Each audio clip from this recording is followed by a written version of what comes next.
Cloud versus premise. Cloud, we call that an OpEx, an operating expense, where you have a monthly recurring cost that you're going to be deducting on your income statement, and that's how you handle that financially. Versus premise is you're buying things on what we call a CapEx or capital expenditure, and that goes on your balance sheet. It's an asset, you depreciate it over time.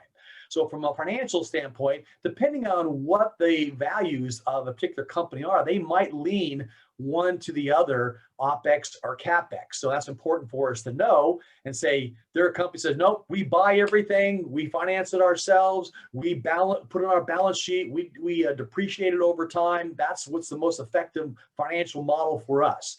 And so if that's what they want to do, then great. But if people are saying, you know what, I don't want to ever buy my iPhone 12 that costs $1,200. I'm going to put that on my plan over 3 years and pay $50 a month for it. Okay, so again, those are kind of relevant examples today. Got it. So from a financial aspect, I mean, I guess if you look at some of the players that are out in the market today, some of them don't even offer the ability to do a CapEx model. Is that right? Yeah, exactly. And that has tax implications, of course, too, for how you carry things in an organization. So they've decided what's the return on investment if we lease a system or if we actually buy it outright and depreciate it. So you're right.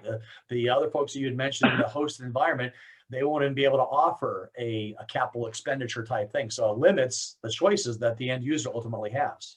Yeah. And neither one of us are accountants, but we know because we've been doing this for decades that, where that sits on the balance sheet and how that the implications to taxes plays a role in that. So, I mean, the best thing is to talk to every business has an accountant, to talk to your accountant, find out what's best for that business. Yeah, they're leasing sources. A lot of times people will be able to help them with saying, how do I have a conversation with a customer and say, can I ask them, say like, Terry, what's your cost of capital in your organization? And if you're talking to a CFO and he says, well, our cost of capital is 11.2%, then you know that he is very on top of what it's going to cost for them to make an investment and whether they want to buy something.